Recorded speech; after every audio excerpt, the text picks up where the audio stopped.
अस्सलाम वालेकुम, मैं हूं अतर काज़मी और आप देख रहे हैं प्रोग्राम पावर कॉरिडोर्स। पाकिस्तान में इस वक्त एक ऐसी निगरान हुकूमत है जिसके हवाले से अगर आप ये कहें कि हमने माजी में कभी भी ऐसी निगरान हुकूमत नहीं देखी। अब आप पूछ रहे होंगे कि इसकी क्या वजह है।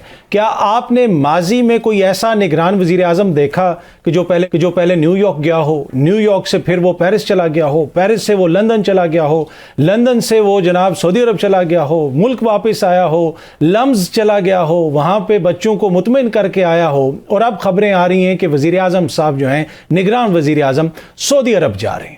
इलेक्शन की तारीख भी सामने आ चुकी है और यकीनन उसी तारीख के ऊपर इलेक्शन होंगे, उसमें किसी को कोई शक व शुबा नहीं होना चाहिए। मोअज़्ज़िज़ अदालत ने बिल्कुल वाज़ेह कर दिया। अब तो निगरान वज़ीर आज़म का काम था कि वो इलेक्शन की तरफ तवज्जो दें, अब उनको सऊदी अरब जाने की क्या ज़रूरत है। लेकिन यहां तक बात महदूद नहीं है। पाकिस्तान की तारीख में पहली बार एक और चीज़ हम सुन रहे हैं कि निगरान हुकूमत जो है वो तरक्याती फंड्स जारी करेगी।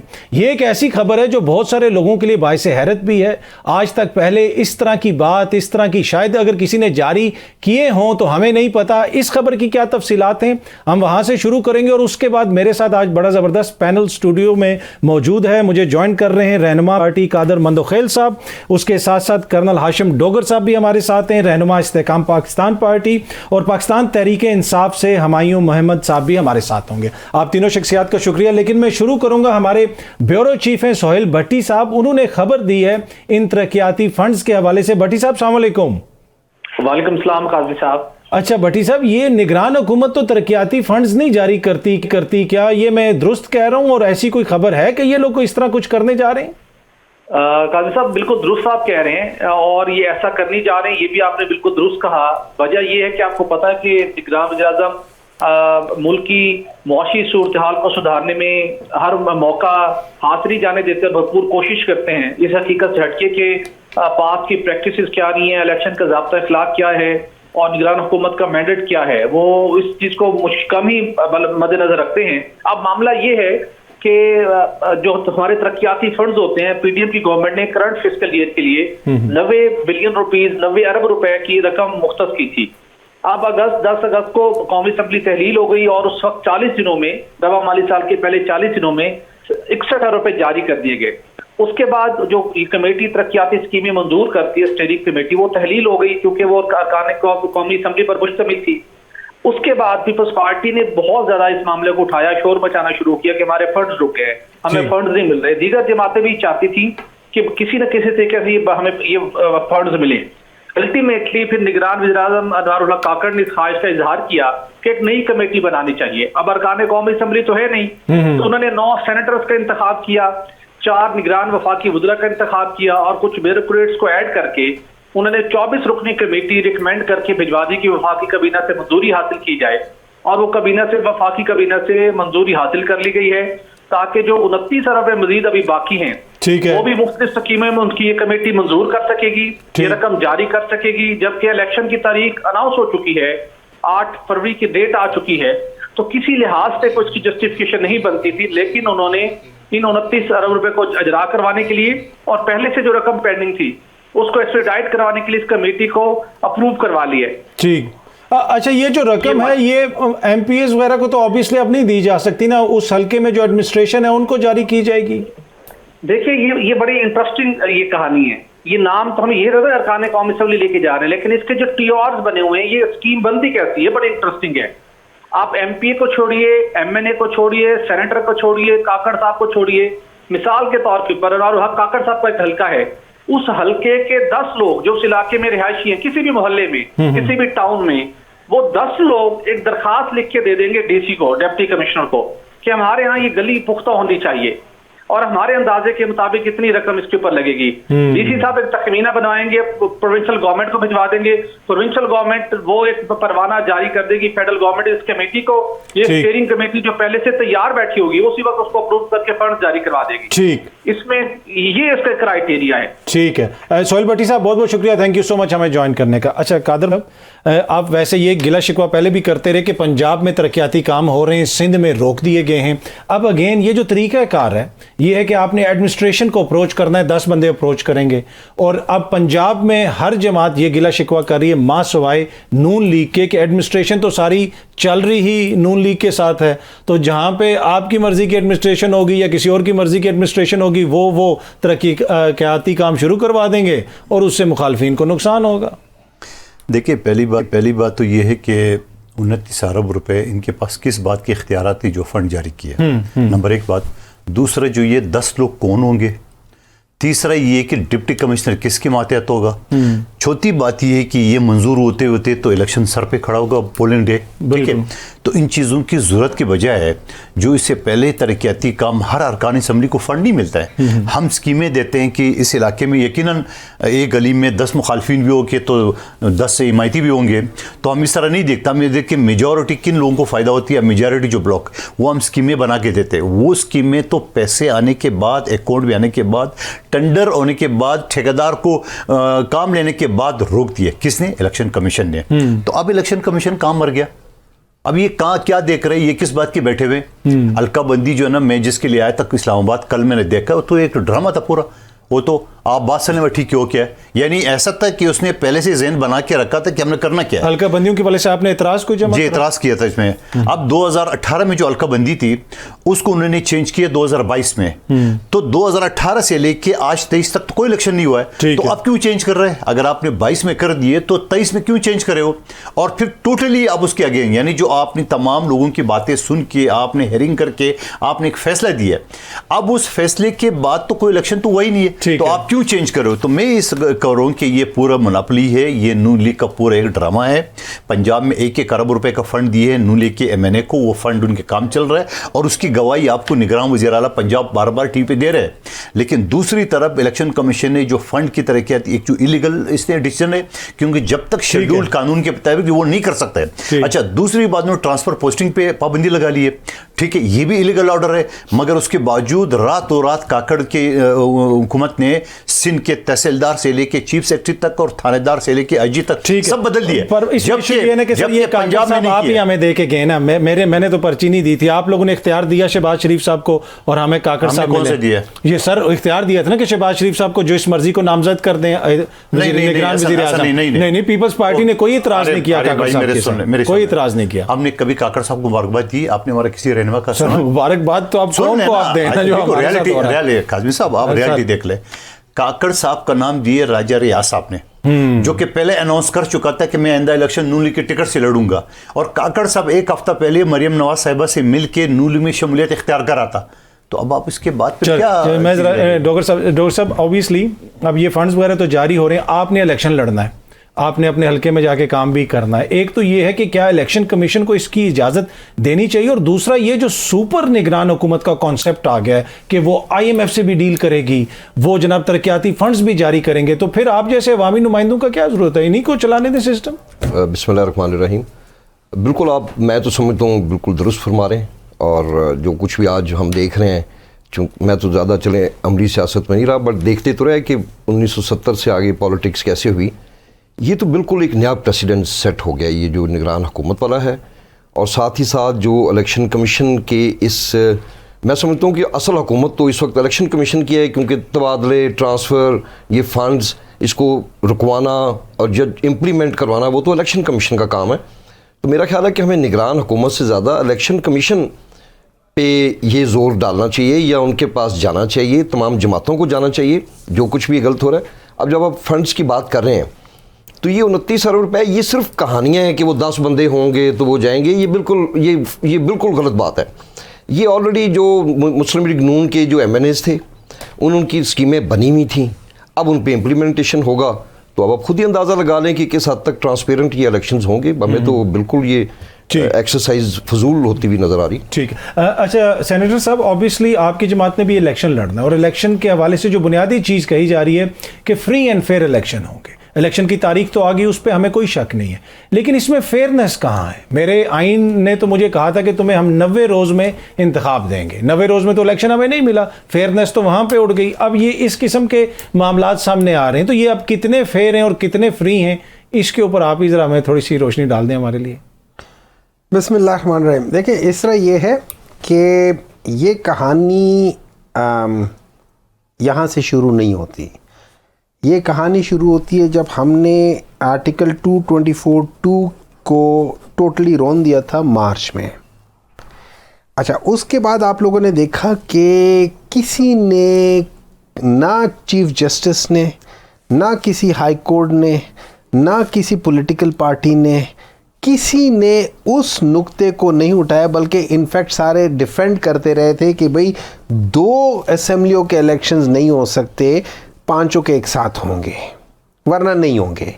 हालांकि कॉन्स्टिट्यूशन इसके बारे में कुछ नहीं कहता। वो कहता है जो असेंबली डिसॉल्व हो जाती है उस असेंबली का आप जनरल इलेक्शन कराओगे, बट डजंट मैटर के बाद में क्या होता है क्या नहीं होता। तो हम लोगों ने जब वहाँ पे कर दिया ना, तो हमने एक उनके लिए प्रेसिडेंट सेट कर दिया कि भाई आप जो मर्जी कर लो। फिर हमने इस निगरान हुकूमत को एम्पावर्ड किया। हमने एम्पावर्ड किया बाय पासिंग सर्टन बिल्स। बाज़ बिल्स हमने ऐसे एम्पावर किए उनको, हमने उन्हें कह दिया कि देखो, एक काम होते हैं, आपको पैसों की ज़रूरत है, एक या बाहर से पैसे लेते हो और या अंदर से जनरेट करते हो। अंदर से जनरेट सिस्टम से होता है जो कि FBR वगैरह होता है, वो तो थ्रू आउट हो रहा होता है। लेकिन बाहर से ऐसा चीज़ें, क्योंकि हमारा 80% तो बाहर से आता है, बल्कि 100% बाहर से आता है।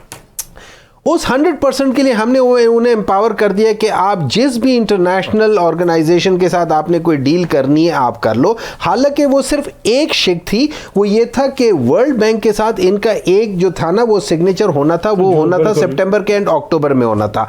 उस एक को हम वन टाइम कवर दे सकते थे कि भाई इस एक सिग्नेचरी के लिए तुम कर लो। और ये मैंने हाउस में जब जॉइंट सेशन हुआ था उसमें मैंने पॉइंट उठाया भी था इसके ऊपर। इन लोगों ने, किसी ने नहीं सुनी, उन लोगों ने बिल पास कर दिया। हमारे तो नंबर्स ही नहीं थे, बाकी तो सारी की सारी इन्हीं की पार्टियां थी ना। हम 15-16 बंदों के अलावा तो सारे के सारे जो थे ना, वो तो PDM में थे। ऑपोजिशन वाले भी PDM में थे, मतलब राजा रियाज साहब भी PDM के हिस्सा थे।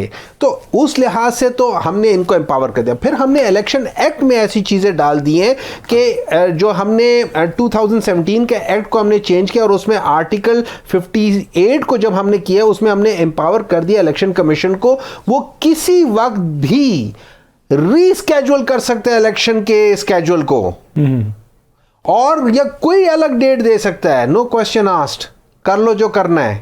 अभी तो ये डेट इन्होंने दिया, अभी तो स्केड्यूल भी नहीं दिया, अभी आगे स्केड्यूल, आगे आगे देखिए होता है क्या। अब होगा क्या, ये सारी चीजें जो हो रही है ना, ये बेसिकली हो रही हैं अपने जो खास लोग हैं ना उनके लिए हो रही है। और वो खास लोग इस वक्त कौन है? वो खास लोग इस वक्त 3 किस्म के लोग हैं। एक, सबसे निकम्मे PMLN, दूसरे 2 नई पार्टियां जो जन्म ली गई हैं, IPP and Pakistan Tehreek Insaf parliamentarian. अब ये जो 10 बंदे होंगे ना, ये 10 बंदे कौन होंगे? ये इन्हीं के लोगों को उन्हीं के हलकों में उन्हीं की चीजें काम करवाएंगे। ठीक, this is nothing but pre poll rigging. और मुझे समझ ये नहीं आती कि हमारे ऑनरेबल चीफ जस्टिस साहब क्या कर रहे हैं।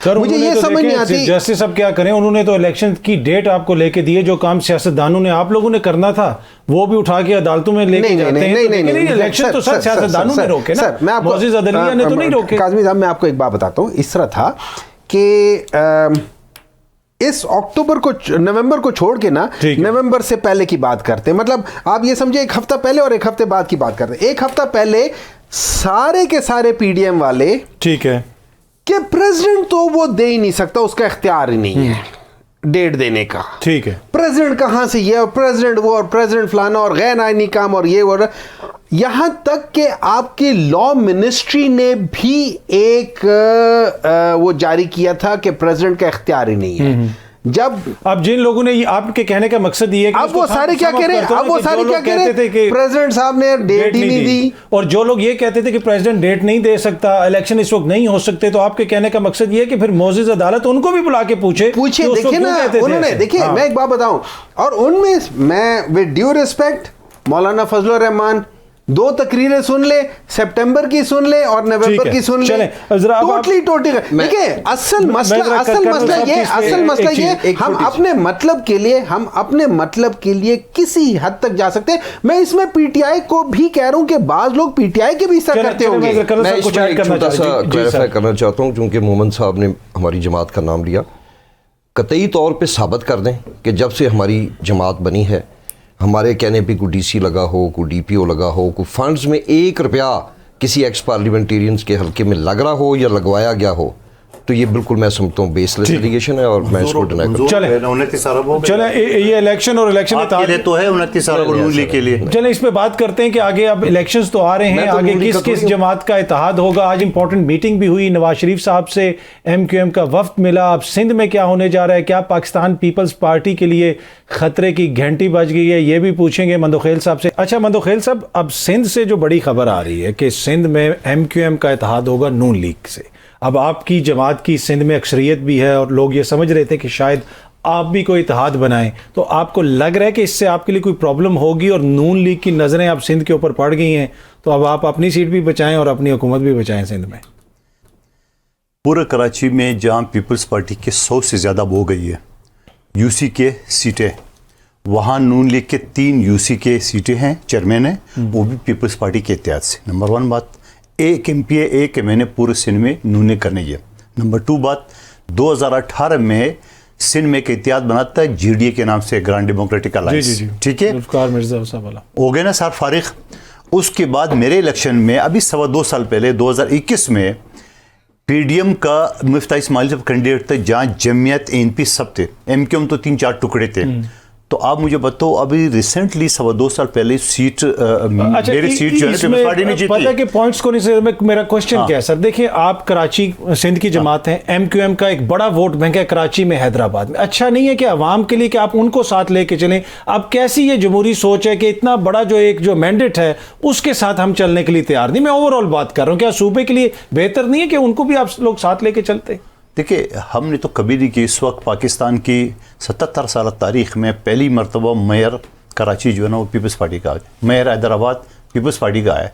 तो जो शहरी इलाकों की जो दावे करने वाली जमात थी वो तो खुद 75 टुकड़े में बढ़ गई।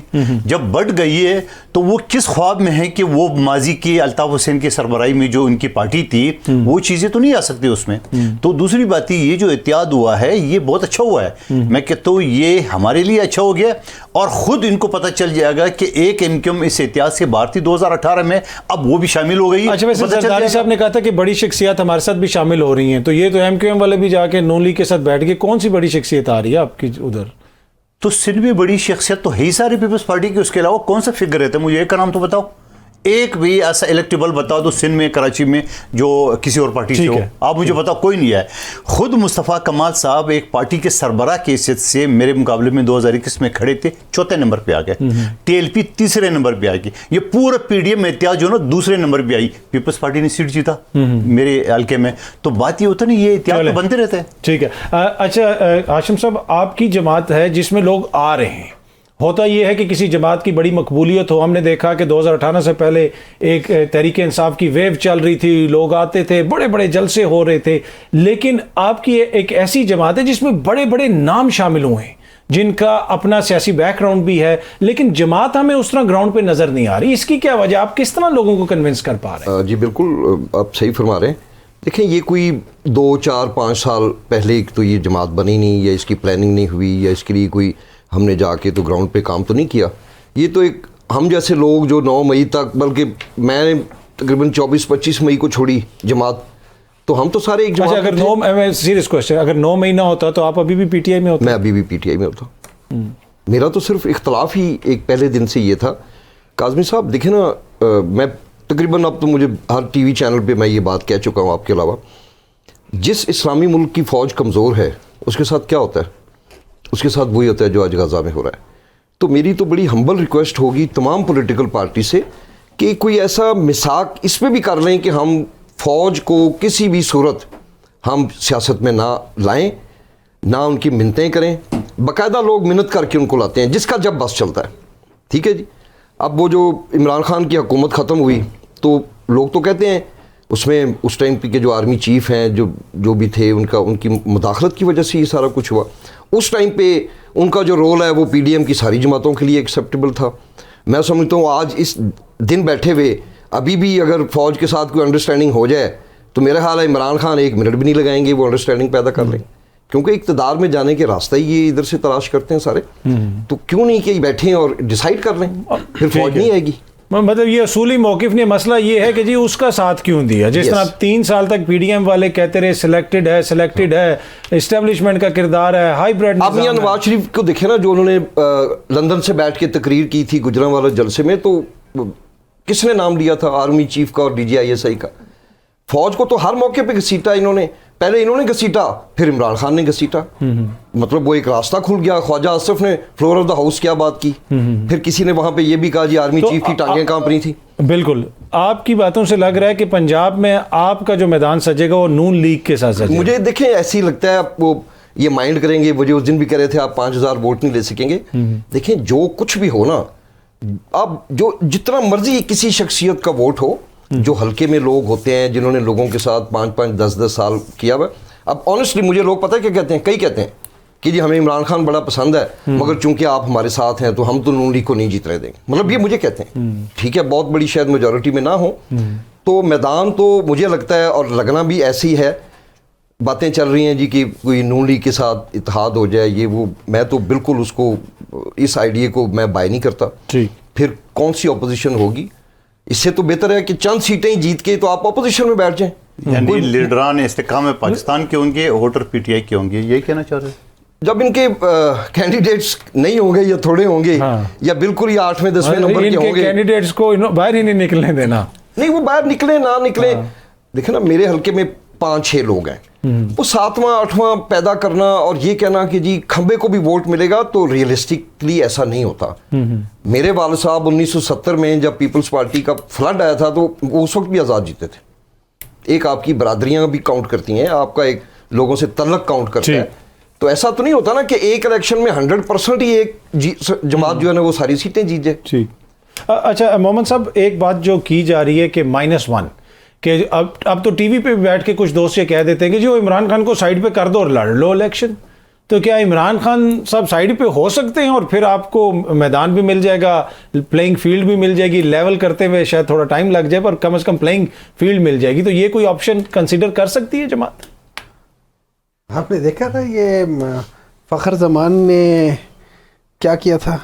उसने छक्के मारे थे बस, ठीक है। इस तरह मैं आपको एक बात पर सर नहीं, एक छोटी सी चीज ऐड करूं, उनके हाथ में जो बल्ला था ना, उसके पीछे बैट्समैन भी था, खाली बल्ला तो नहीं, ग्राउंड भी था, ये भी है। इस तरह है, मैं आपको एक बात बताता हूं।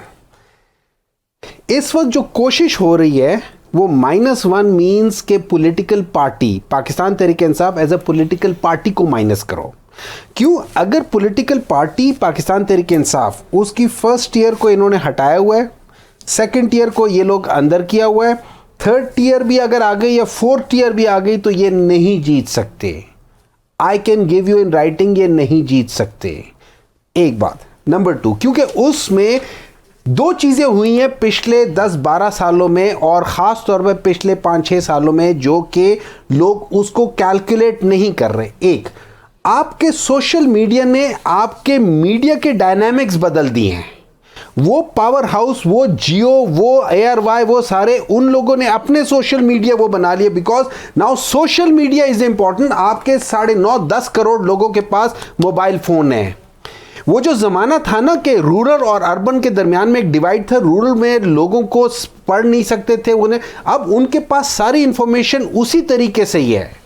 अच्छा, ये जो ट्विटर और फेसबुक था ना, ये ज़्यादातर उन लोगों की था, या ये जो व्हाट्सएप है जो पढ़े लिखे लोग हैं। ये जो बीच में टिकटॉक आ गया, ये अनपढ़ लोगों के पास भी आ गया। उन लोगों ने उसको लेकर डायनामिक्स बदल दिया। अच्छा, नंबर 2, दूसरा जो पॉलिटिकल डायनामिक्स चेंज हुई है वो ये हुई है कि इलेक्टेबल की डायनामिक्स खत्म हो रही है।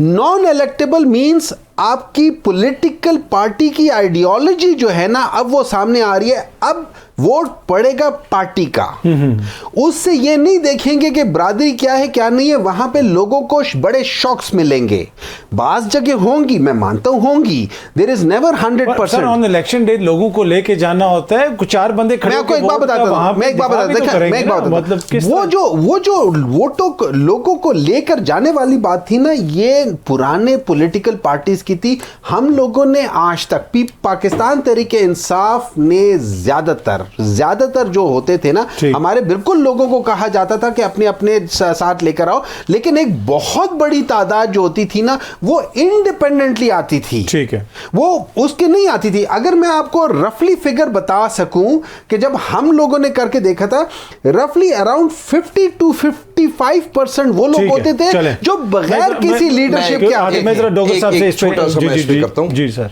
आपके सामने पंजाब में ज़िमनी इलेक्शन हुए 20 सीटों पे, इमरान खान ने हर हल्के में जाके जलसा किया, बेस्ट कैंडिडेट पुट किए इन्होंने। कहीं पे 2000 से, कहीं पे 2500 से ये लोग जीते थे, यानी हम लोग उस वक्त जीते थे। हम लोग जाके कसूर से उठ के तो मुख्तलिफ हल्कों में कैंपेन करते थे, पूरी पार्टी ने सर तोड़ बाजी लगाई थी विद बेस्ट कैंडिडेट्स। ये बात ना करें कि कोई भी कैंडिडेट होगा 10वें नंबर का, 12वें नंबर का, वो आईपीपी को तो शायद नुकसान कर दे, क्योंकि हम थे एक्चुअली, तो पीटीआई वहाँ पे हम थी। लोगों को 8 साल से 10 साल से मोटिवेट हमने किया, बसों में गाड़ियों में बिठा के इमरान खान के जलसों पे हम लेकर गए, तो ये हमारा नुकसान कर देंगे, मगर ये अल्टीमेटली नून लीग का फायदा। अच्छा, हमने तो, हमारे पास इस तरह की भी इतलात है कि सर आप लोग खुल के इनकी मुखालफत नहीं करते, क्योंकि आपको पता है कि वोट आप लोगों को पीटीआई वाला ही पड़ना है जो एंटी नून लीग वोट। सर देखिए, एक पॉइंट के अलावा कि जो फौज के साथ कन्फ्रंटेशन हुई जी, तो बाकी तो हम इसी नजरिए के साथ इमरान खान के साथ। एक आखिरी बात बता दूं, एक आखिरी बात, देखिए आपने एक आखिरी बात बता दूं, खुद बता रहे हैं पीटीआई के हम जिले अदारा है। देखिए मैं आपको एक बात बताता हूं, देखिए काज़मी साहब, मैं एक बात बता, अभी बात हो रही थी कि जो हर एक चला जाता है और फौज के पास चला जाता है, एस्टैब्लिशमेंट के पास चला जाता है, वो करता है। मेरा एक सवाल है, एस्टैब्लिशमेंट इन्वॉल्व क्यों होती है? मेरा सवाल एस्टैब्लिशमेंट से है कि आप इन्वॉल्व क्यों होते हो? सर, आप लोगों को क्यों आने देते हो? अगर कोई मेरे पास आ जाए और मुझे कहे कि काज़मी साहब को निकाल दो यहाँ से, मैं क्यों काज़मी को निकालूं? वो गलत है ना, गलत है ना। एम्पायर उंगली खड़ी क्यों करे? Why should he be empire in the first place? उंगली की डिमांड क्यों करे? मैं करूं गलत डिमांड करूं, वो क्यों गलत काम करता है? ये बड़ा इंपॉर्टेंट पॉइंट है, पर इशू ये है कि जब हम लंदन में बैठे होते हैं तो हम एस्टेब्लिशमेंट से जवाब भी मांगते हैं, जब हम हुकूमत में होते हैं उस वक्त हमें एस्टेब्लिशमेंट बड़ी अच्छी नजर आ रही है। अच्छा देखिए, मैं आपको सेनेटर साहब, खान साहब ऑन रिकॉर्ड कहते हैं कि वो सारे काम हमारे करवाते थे। एक अच्छी बात में आप लोग उनके साथ चलते हैं, सर हाउस में देखिए, इनसे पूछे जब बिल पास होना होता था तो हाउस में मेंबर्स कैसे पूरे वो इस वजह से होता था कि बाकी पॉलिटिकल पार्टी एमक्यूएम वगैरह, ये तो बाप वगैरह, ये तो है ही एस्टेब्लिशमेंट के ना, तो उनको बुलवाने के लिए उन्हीं को ही कहेंगे ना, बाप को कहेंगे तो बच्चे आएंगे ना। अच्छा चलो, मैं जरा मंदोखेल से, जी मंदोखेल साहब आप क्या ऐड करना चाह रहे थे? देखिए, इससे पहले बीबी शहीद की और नवाज शरीफ साहब के बीच में जो मिसाल की जमहूरियत का मुआहदा हुआ था, गो कि उस पर 100% अमल नहीं हुआ, लेकिन काफ़ी हद तक तो हो गया। अब यहाँ पे क्या सूरत हाल है, जैसा भी सेनेटर मोहम्मद साहब खुद मान रहे हैं, मैं अप्रिशिएट करता हूँ इस बात की कि हमने गलत डिमांड की, अगले ने क्यों माना? एम्पायर की उंगली की तो डिमांड यही कर रहे थे ना। लेकिन बात यह है कि यहाँ पे क्या सूरत हाल है। आपको ख्वाजा आसिफ की बात याद है, जब वो पीटीआई की हुकूमत का जवाल आ रहा था तो पीपल्स पार्टी जैसे पंजाब में शमूलियत आ रही थी और बाप पार्टी बलूचिस्तान के लोग आ रहे थे, तो ख्वाजा आसिफ का बयान रिकॉर्ड कैसा है, उन्होंने कहा कि इससे पहले कि पीपल्स पार्टी अपनी जगह बना ले, हमें इस्टेब्लिशमेंट की तरफ आदत बढ़ाना चाहिए। भाई आपको किसने बोला? रात 12 बजे यही ख्वाजा आसिफ थे जिसने जनरल बाजवा को फ़ोन किया उस्मान डार की सीट में, और फिर वो जीत भी गया। नहीं, अब मैं तो देखे अतर काज़मी साहब, ये दोनों मेरे मोअज़्ज़ज़ सियासी मैसेज किए थे, हमारा तो थानादार फोन नहीं उठा रहे, उनका आर्मी चीफ फोन उठा रहा है। तो आप मुझे इस चीज से अंदाजा लगा ले लेवल प्लेइंग फील्ड का कि आर्मी चीफ को शख्स रात 12 बजे फोन कर रहा है, मैसेज कर रहे हैं, और 35-40 मैसेजेस किए थे उन्होंने। और देखिए, ये बड़ी इंपॉर्टेंट चीज है जो वो मेरे दोस्त बार बार कहते हैं कि जी पाकिस्तान तहरीक इंसाफ को उन हालात का सामना है जिन हालात का नून लीग को 2018 में था, क्या अगर इलेक्शंस होते हैं, जब होंगे इंशाल्लाह, क्या उस वक्त पाकिस्तान तहरीक इंसाफ के किसी भी लीडर के पास कोई ये इस किस्म की लीवरेज होगी कि कोई वो ऐसे किसी मोअज़्ज़ज़ शख्सियत से रब्ता कर सके? तो हालात तो वैसे नहीं है, लेकिन जब आप लेवल प्लेइंग फील्ड की बात करते हैं, सियासत की बात करते हैं, तो एक ऐसे इलेक्शंस जिसमें एक बड़ी सियासी जमात के इतने ज़्यादा तहफ़्फ़ुज़ात हों, क्या उन इलेक्शंस के बाद मुल्क में इस्तेहकाम आ सकेगा या नहीं आएगा? हाशिम डोगर साहब, ऑब्वियसली अब इलेक्शंस की तरफ आप बढ़ रहे हैं, आपकी जमात भी तैयारी कर रही है, लेकिन एक बड़ी सियासी जमात जो आपकी साबका जमात है, वो ये कह रहे हैं कि हमें तो बिल्कुल हमारे हाथ पांव बांध दिए गए हैं। अब इलेक्शन का मकसद क्या? हम अगर 16, 15, 20 जितने भी महीने गुजरे इनको देखिए, मसलसल एक हैजान की कैफियत रही, मसलसल ऐसे लगा कि पाकिस्तानी एक दूसरे से लड़ रहे हैं। तो अब इलेक्शन से तो हमारी ख्वाहिश ये है कि मुल्क में इस्तेहकाम आए। तो आपको लगता है कि अगर इसी किस्म के हालात रहे, ऑनेस्ट ओपिनियन आपका क्या फिर इस्तेहकाम आ सकेगा सर? देखें इस्तेहकाम लाने के लिए तो इस्तेहकाम में पाकिस्तान पार्टी आ गई, मगर सीरियस नोट काम होता है क्या? नहीं sir, it's a very serious note के इस्तेहकाम में पाकिस्तान पार्टी से होगा। हम एक्सपेक्ट करते हैं कि वो मैं आपको इस्तेहकाम बताऊं, मैं आपको बिल्कुल अपने दिल की बात करता हूं। मैं तो जाहिर है इस बयानिए के साथ कि जो मिलिट्री के या फौज के, मैं तो नहीं चल सकता पीटीआई के साथ। जो लोग अभी भी इस बयानिए के साथ, उनके साथ चल सकते हैं। मैं इस हद तक कहता हूं कि जिन्होंने 9 मई के वाक़यात में डायरेक्टली इनडायरेक्टली लोगों को यानी कि मोबिलाइज करने में, मोटिवेट करने में जो कुछ भी किया, अगर कोई शामिल नहीं है और वो एक पीसफुल आदमी है और वो पीटीआई की तरफ से इलेक्शन लड़ना चाहता है, तो मैं समझता हूँ उसको मौका मिलना चाहिए। मेरा ये टेक है। ठीक है, ठीक। और आप समझते हैं कि अगर वो शामिल ना हुए, जो अवाम का बड़ा हिस्सा शामिल ना हुआ, तो उसके नतीजे में जो हुकूमत आएगी वो इस्तेहकाम ला सकेगी सर? देखें, ये तो पीटीआई को सोचना पड़ेगा कि कैसे चीज़ें ये मैनेज करें और वापस मेन स्ट्रीम में आए। पर ये तो इलेक्शन कमीशन के सोचने का काम नहीं कि लोगों को एक इनेबलिंग एनवायरनमेंट दी जाए जहाँ पे वो अपना वोट का राइट एक्सरसाइज करें सर? बिल्कुल, ये इलेक्शन कमीशन का काम है। मैं इनको मशवरा देता हूँ, ये जाएँ सुप्रीम कोर्ट में, वहाँ पे इंसाफ मिल रहा है आजकल हर एक बंदे को। ठीक है, तो ये जाएं, उनसे अपने राइट्स के लिए बात करें वहाँ पे। अच्छा कादर मंदोखेल साहब, अब जब राइट्स की बात आती है तो बलूचिस्तान एक ऐसा सूबा है जिसके दोस्त बार बार गिला शिकवा करते हैं। वैसे तो अभी देखें, संजरानी साहब भी हैं, काकड़ साहब भी हैं, और मतलब बलूचिस्तान तो इस वक्त जो है रूलिंग एलीट में आपको नज़र आता है। और दूसरा एक और चीज़ भी है कि बलूचिस्तान के वो लोग जो बलूचिस्तान के हकूक़ के हवाले से बात कर रहे होते हैं, अगर आप इस्लामाबाद में उनको देखें, वो उस गाड़ी में फिर रहे होंगे कि जिसकी कीमत में इस्लामाबाद में आपको बंगला मिल जाता है। फिर वो उन पिसे हुए लोगों के हकूक़ की किस तरह बात करते हैं, ये भी मुझे समझ नहीं आती। पर एनीवे सर, अब ये जो बलूचिस्तान के अंदर बाप पार्टी का सिलसिला चल रहा है, कुछ कहा जा रहा था कि पीपल्स पार्टी से भी वो इल्हाक कर सकते हैं, अब नून लीग की बातें हो रही हैं, तो आपको लगता है कि पीपल्स पार्टी अब बलूचिस्तान से एक तरह से आने वाले इलेक्शंस में कोई खातर खा किरदार अदा नहीं कर सकेगी? देखिए, बिलावल भुट्टो साहब ने जो बात की लेवल प्लेइंग फील्ड की, वो सबसे बड़ी वजह ये है कि जो लोग बाप पार्टी से पीपल्स पार्टी में आए थे और रातों रात वो वापस नून लीग में क्यों धकेले गए, इसके पीछे कौन है? नंबर एक बात, ठीक है। दूसरी बात ये कि जहाँ जरदारी साहब पंजाब में बैठे थे और पीटीआई के लोग धड़ाधड़ पीपल्स पार्टी में शमूलियत करें, जो कि मैं ये दावा कर रहा हूँ पीटीआई की 90% लोग तो हमारे थे जो गए थे। जब वो लोग वापस अपने घर पे आ रहे थे तो मुस्लिम लीग नून ने ये आईपीपी क्यों खड़ी की है? आज भी आईपीपी की बात सुन ले डोगर साहब मोहतरम की, वो ये कहते हैं, एक तरफ तो कहते हैं मैं 9 मई के बाद हम खड़े नहीं हो सकते। ठीक है, आपका मौक़िफ़ ठीक है, मैं भी कहता हूँ 9 मई का वाक़या जो ना एक इंतहाई अफसोसनाक था, लेकिन साथ साथ ये भी कहते हैं कि जो लोग मुलवस नहीं है उनको मौका मिलना चाहिए। तो भाई आप पार्टी के अंदर रह के जदोजहद करते, आपने पैरेलल पार्टी खड़ी कर दी है, लीडरान सारे अपने गोद में ले लिए है और बेहतरीन आपने तर्जमान भी मुंतखब कर लिया है। अब आप वोट के इंतज़ार में, वोट तो पीटीआई का है। वो भाई आप बी टीम हो मुस्लिम लीग नून के, आपको इशारा किया गया है कि आप आए, पीपल्स पार्टी का रास्ता रोक ले, पीटीआई को तोड़ मरोड़ कर आप लोग एंजॉय करें। नहीं, वजात क्या हुकूमत आप लोग उनके साथ करें, तो इन्होंने तो कुछ एंजॉय नहीं किया। आखिरी खिताब आइंदा यही करेंगे, आइंदा यही करेंगे। मेरे हमेशा के लिए वज़ीर आज़म शहबाज शरीफ, देखिए हमें तो ये बात मैंने असेंबली के फ्लोर पे मेरे सीनियर लीडरान को मैंने बार बार कहा कि मुस्लिम लीग नून आपको धोखा देगी। आज उनको भी याद आएगा कि हमारे एक छोटे से अच्छा इनको धोखा देगी, हम इनको भी धोखा देंगे नून लीग वाले। मुझे तो लग रहा है ये भी खामखा खुशफहमी में है, इनको पीटीआई और पीपल्स पार्टी के मुकाबले में इनको खड़ा किए इनको भी नहीं मिलेगा। सर ये तो इलेक्शन पे आवाम आप डिसाइड करेंगे। तो आवाम अभी अगर तराजू का पलड़ा यही 29 अरब अभी से बांट रहे इनको, तो वो तो नजर आ जरूरत इलेक्शन कराने की। एक ऑर्डिनेंस जारी करवा दे, एक ऑर्डिनेंस जारी करा दे, अल्लाह अल्लाह खैर से। ओन चौधरी साहब को पंजाब का वज़ीर आला, नवाज शरीफ प्राइम मिनिस्टर, इस तरह पुख्तनख्वा और बलूचिस्तान सिंध को भी बना दे। इनका तो हक ही नहीं बनता कि ये पंजाब की पॉलिटिक्स के ऊपर बात करें। या 5 हमारी पार्टी या 4 इन्होंने सूबाई असेंबली की सीटें जीतनी है, जिस पार्टी की ये वर्थ है 8 MNA वो सूबे के ऊपर बातें कर रहे हैं। 8 MNA पाकिस्तानी है ना, कैंडिडेट नहीं है, मेरे पूरे जिले में इनका कैंडिडेट ही कोई नहीं है। ये हमारे बारे में बातें करें। आप ये बताओ कि आपके वालिद साहब कौन सी पार्टी में थे? मेरे वालिद साहब ने पहला इलेक्शन आजाद जीता था। उसके बाद बहुत पॉपुलर थी जुल्फकार भुट्टो की पार्टी, तो वो पीपल्स पार्टी में थे। वही ना, देखें हर किसी को इजाजत है ना कि जिधर मर्जी से लड़े।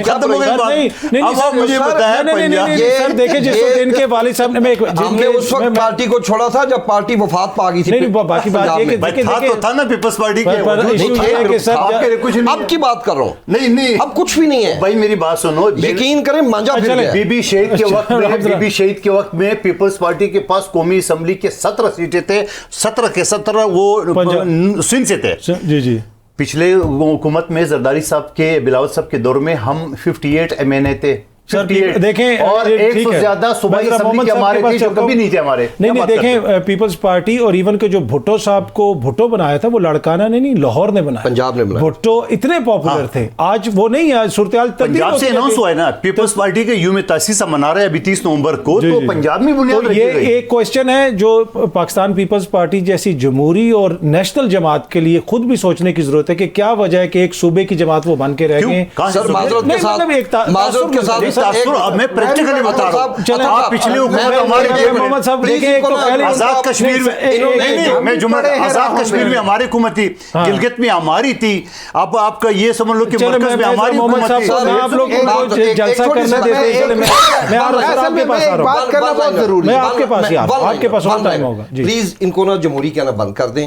जो रोल इनका अदम-ए-तमाद के दौरान था, जो रोल इनका आइन साजी में, जो आखिर तक ये असेंबली में बैठ के, उसके बाद इनको जमहूरी ना कहें। चलें, ये इस पे हम बात करें। अच्छा, आप मेरा क्वेश्चन भी लीजिए। देखें, उनको टाइम देना जरूरी है कि इस मुल्क में देखें एक ही आइन के तहत सब लोग रह रहे हैं। मियां साहब को जलसे की इजाजत है, इनको जलसे की इजाजत नहीं है। अगर हम प्रोग्राम में भी अगर इनका टाइम ले लेंगे तो ये गिला शिकवा बनेगा। जैसे हमारे साथ केपी की पुलिस और पंजाब की पुलिस कर रही है, आप हमारे साथ प्लीज इन लोगों को दिए जा रहे हो, हमें नहीं करना। अच्छा, मैं एक बात कर देता हूँ, ये बहुत जरूरी बात है। अभी डोगर साहब ने एक बात कही थी कि जिस बयानी के साथ पाकिस्तान तहरीक इंसाफ के साथ है, मैं आपको एक बात बता देता हूँ। पाकिस्तान तहरीक इंसाफ का बयानिया आज तक हमेशा मैंने जो सुना है और इमरान खान ने हमेशा कहा है, वो कहा ये फ़ौज मेरी है और फ़ौज मेरे से ज़्यादा ज़रूरी है इस मुल्क के लिए। उन्होंने कभी ये नहीं कहा, किसी को ये नहीं कहा, मैंने कभी ज़िंदगी में उनसे ये नहीं सुना। और अगर मुझे पता चल जाए कि पाकिस्तान तहरीक इंसाफ का बयानिया फ़ौज के ख़िलाफ़ वाला है, मेरा पाकिस्तान तहरीक इंसाफ के साथ कोई ताल्लुक़ नहीं होगा। मेरा इस मुल्क के साथ ताल्लुक़ है। मैं उन लोगों में से हूँ जिसके पास ऑप्शन है कि मैं बाहर जाके 4 से 6 मिलियन डॉलर सालाना कमाऊं या इधर जाके उसका 1/20 भी ना कमाऊं, लेकिन मैं इधर इसलिए बैठा हुआ हूं कि मैं इस मुल्क से हूं, ये मुल्क की वजह से मैं हूं। एक बात। नंबर 2, आपने इस वक्त ये मेंगल साहब की और अचक जई साहब की आपने उनकी प्रेस कॉन्फ्रेंस सुनी है। उन्होंने क्या कहा? उन्होंने बताया कि किस भोंडे तरीके से एक शख्स को हटाने के लिए, वो शख्स को क्यों हटाना था? वो शख्स को इसलिए हटाना था कि पाकिस्तान तहरीक इंसाफ वाहिद पॉलिटिकल पार्टी है पाकिस्तान की हिस्ट्री में जिन्होंने अपने 3.5 से 4 साल के अंदर मुतवातिर 2 साल 6 GDP को टच किया। किसी और पॉलिटिकल पार्टी ने आज तक ये नहीं किया।